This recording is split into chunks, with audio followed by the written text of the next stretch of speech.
Welcome, everyone. This is Brother Doug with my sister Shoshana, our sister Sally, our brother Dennis, and we are the Wakened by Yahuwah Fellowship Group. We are going to be getting into a study for today because tomorrow at sunset starts our special high day of the first day of Sukkot. So we are going to be starting a study called the first high day of Sukkot, aka what you might know as the Feast of Tabernacles in English. So first we're going to be starting with Leviticus 23, verses 40 to 43. Okay, so let me just see here, just so we don't have any background noise here. All right. So I'll be starting off with Leviticus 23, 40 to 43. I'll be reading from the Breton's English Septuagint here. So here we go. It says, "And on the first day you shall take tubly fruit of trees and branches of palm trees, and thick boughs of trees, and willows, and branches of osiers." So let me see what that says in the Masoretic text for osiers. Just curious. Willows of the brook, or thick trees, I guess, is what osiers is. It's kind of interesting. Okay. So a lot of these thick, different trees and palm trees and willows and thick trees from the brook, to rejoice before Yahuwah your Elohim 7 days in the year. So 7 days in the biblical calendar.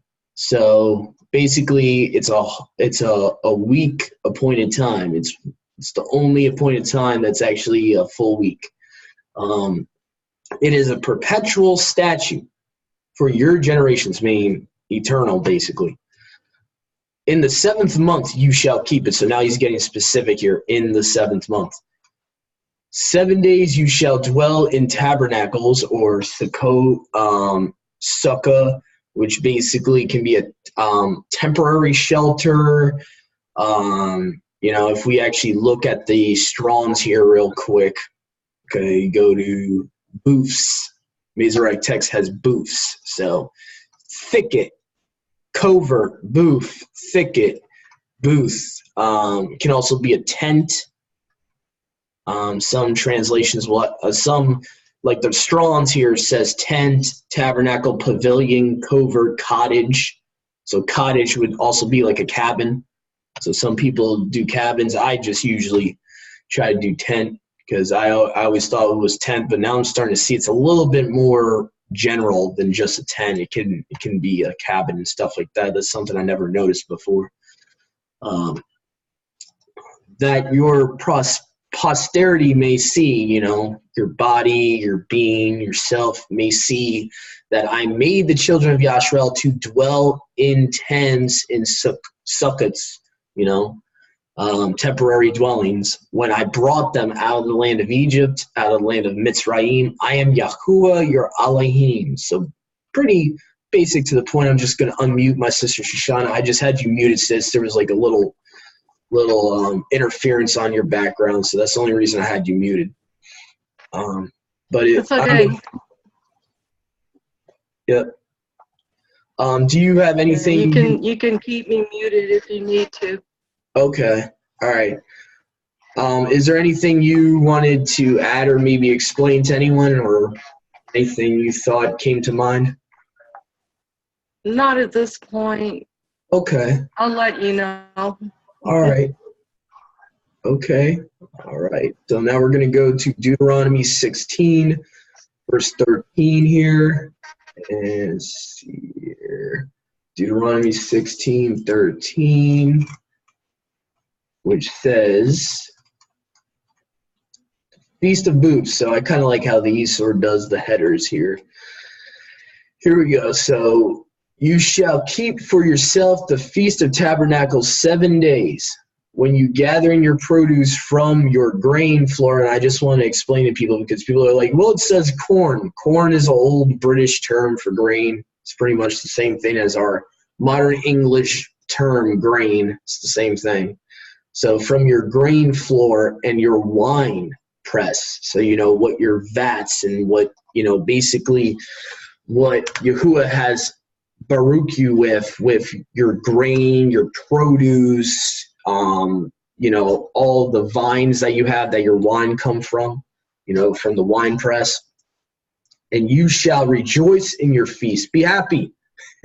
Supposed to be happy. This is a joyful, rejoiceful feast.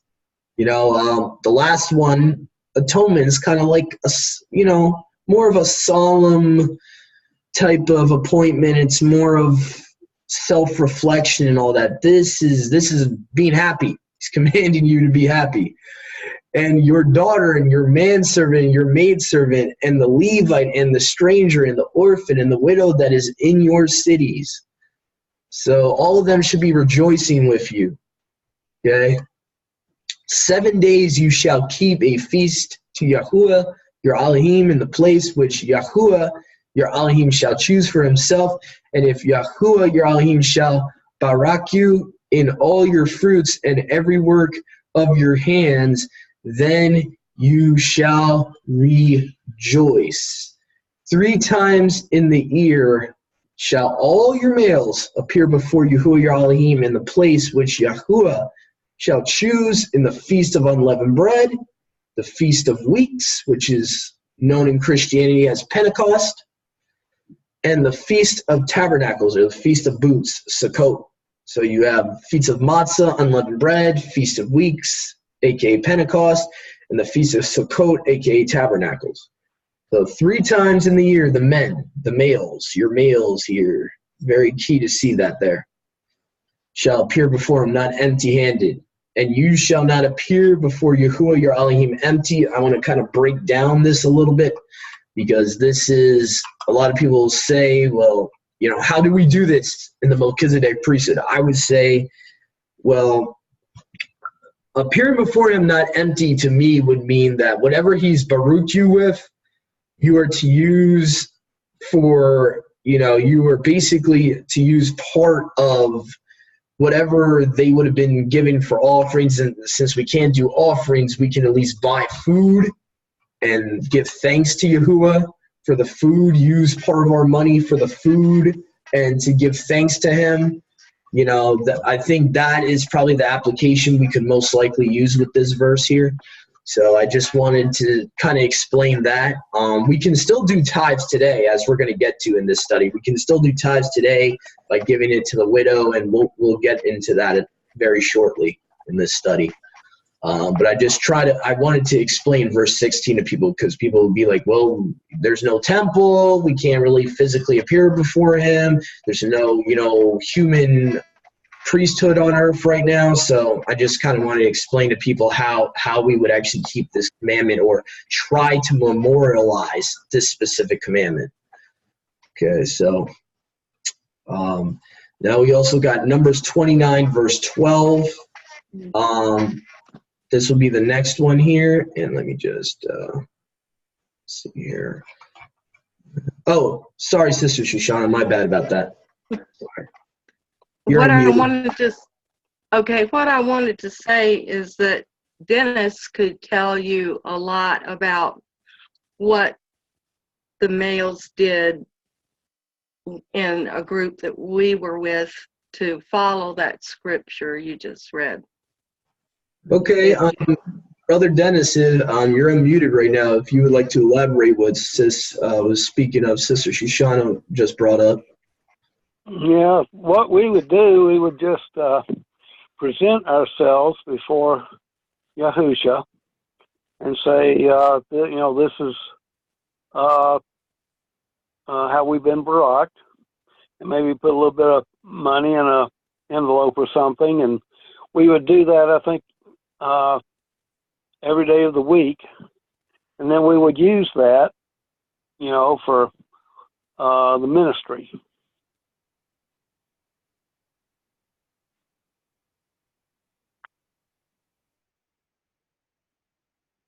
Yeah, that's a pretty cool idea. Yeah, that's something I never thought of.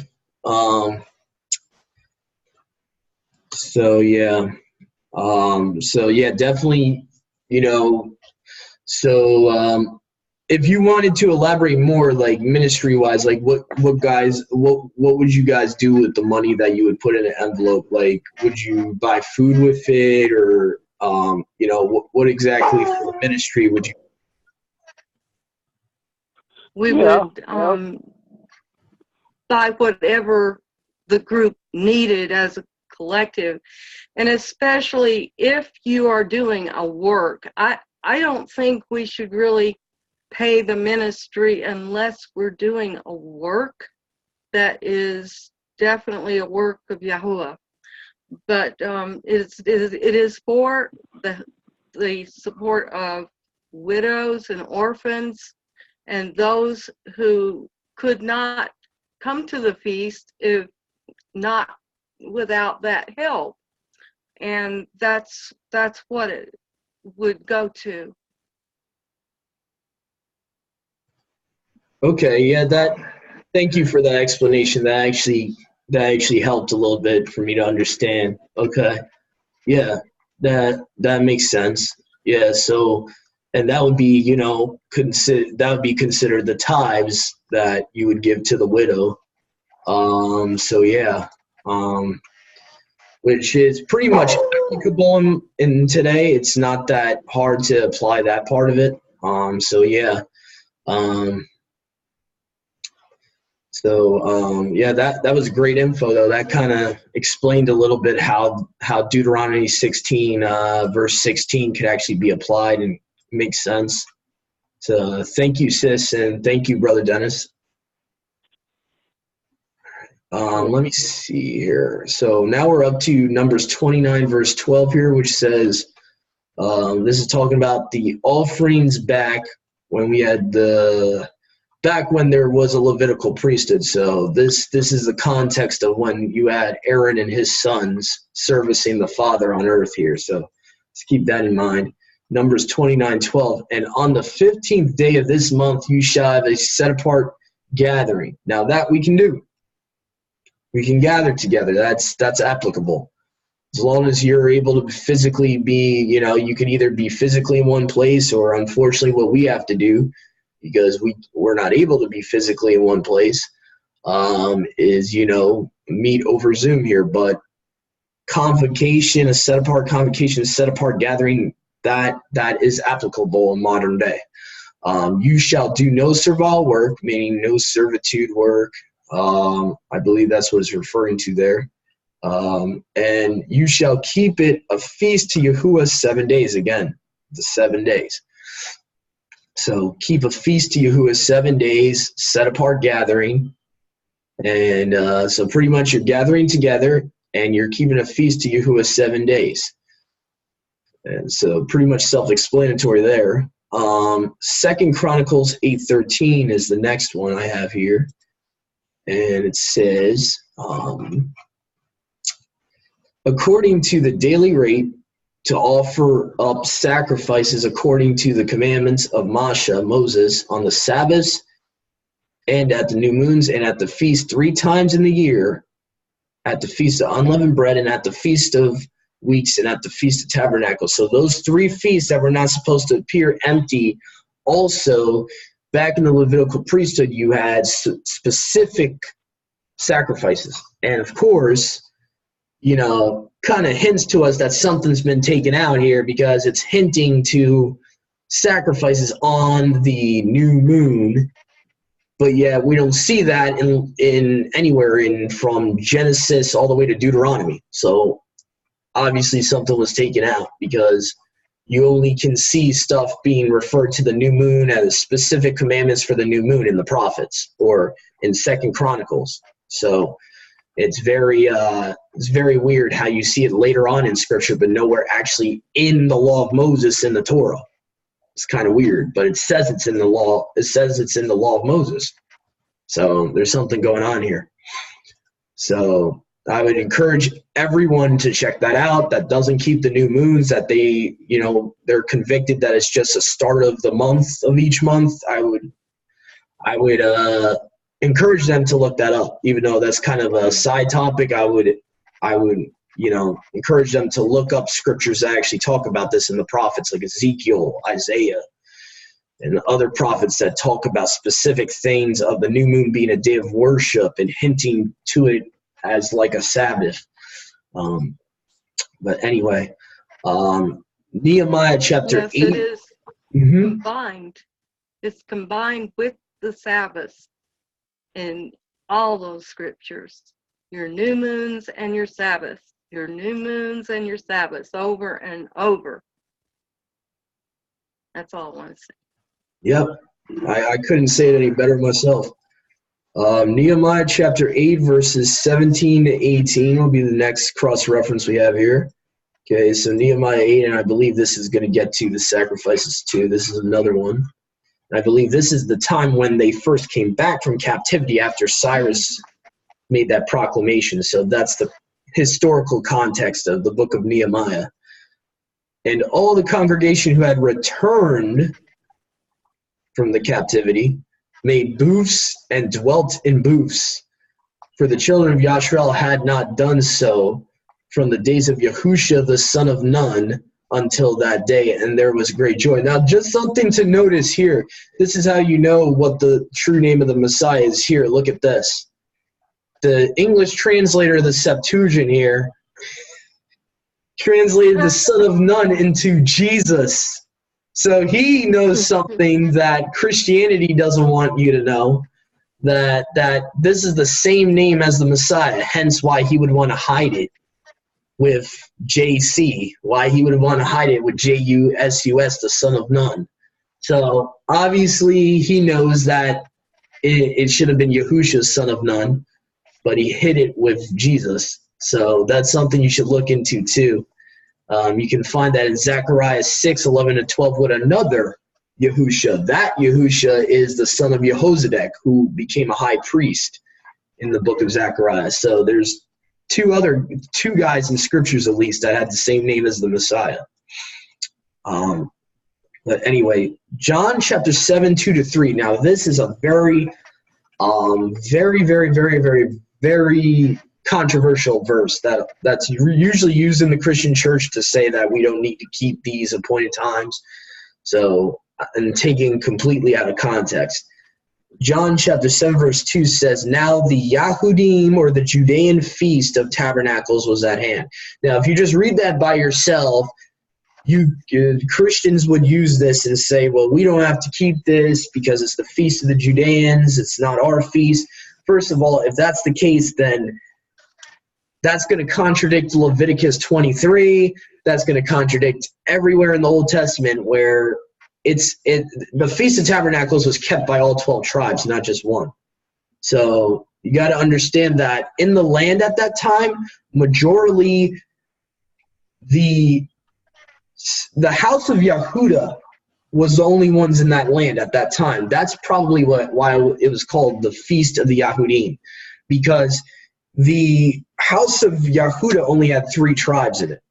It had Benjamin, some of Levi, and you had Yehuda, the tribe of Yehuda, as part of the southern kingdom, all considered as the house of Yehuda. So when it says here, now the Yahudim feast was at hand, it's just referring it as that because those are the only ones that are majorly in the land. There might be some of the northern house, but not many. The majority of those in the land at that time was the southern house. So we have to keep historical context is key. We also have to look at the New Testament, who was in the land at that time? Who was actually part of Yahuwah's people at that time? The northern house was divorced at that point. So we have to kind of use context here. We have to go back to the Tanakh, Jeremiah chapter 3. Okay, you got to use other scriptures to understand what John is trying to tell you here. Okay, he's not saying that it's only for the tribe of Judah or the tribe of Yehuda. So that I wanted to make clear. You may want to reread what it says in Leviticus 23 because it tells you these are the feast of Yahuwah, not the feast of the Jews or anything else. It's the feast of Yahuwah. Mm-hmm. Yeah. Yep, it's his appointed times, his from the Hebrew, we get appointed times, Moadim. So even to be more specific, it's the Moadim. It's Moedim. yeah, so it's the appointed times, the meetings that he wants to have with his people, his children. So Psalms 81 verse 3, and I'm going to put a little dash here for OANT because I'm going to be reading from the Peshitta version of the book of Psalms, which is pretty much the Aramaic version of the book of Psalms, which is dated back, according to this translator, it's dated back to about 78 AD, the Peshitta New Testament at the minimum. So this guy also translated Aramaic Psalms and Aramaic Proverbs in his translation. So I'm going to be reading from the Aramaic Psalms here, which says in 81 verse 3, call with trumpets at the first of the month, aka the new moon, and at the full moon on feast days.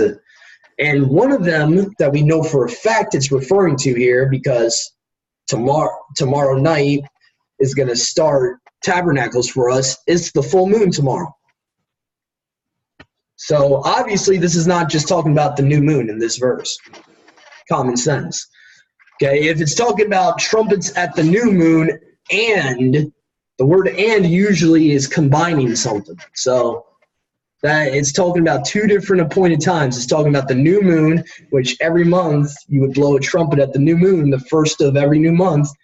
And then you have feast days or days, singular, depending on your manuscript of the book of Psalms, for the full moon you also blow at. So you have certain feast days that fall on the full moon, which tomorrow, definitely, we're going to have Tabernacles start on the full moon. So we know for a fact at least Tabernacles is on the full moon. It starts on the full moon. So that's why I included that verse. I know some people get confused with that verse and think the full moon part is referring to the new moon. It's not. It's the way it's been translated in the Masoretic text that gets people confused. That's what it is. It's very confusing the way the Masoretic text puts it. And other translations, especially the ISR, the Sefer. Sefer is probably one of the worst, just to let you guys know that. People that might want to get a Sefer, I would not promote the Sefer, and I would not encourage you to buy the Sefer at all. That's just my opinion. But anyway, Deuteronomy chapter 14, verse 22, you shall tithe a tenth of all the produce of your seed, the fruit of your field year by year. Let's see, got a little bit of background noise here. What's going on? So you shall tithe a tenth of all produce of your seed, which, that's your plants. The fruit of your field year by year, so each year by year, and you shall eat it in the place which Yahuwah your Elohim shall choose to have his name called there. Now, this is where it gets tricky, because the Levitical priesthood, you have the temple, that's where his name was literally called. If you look in the book of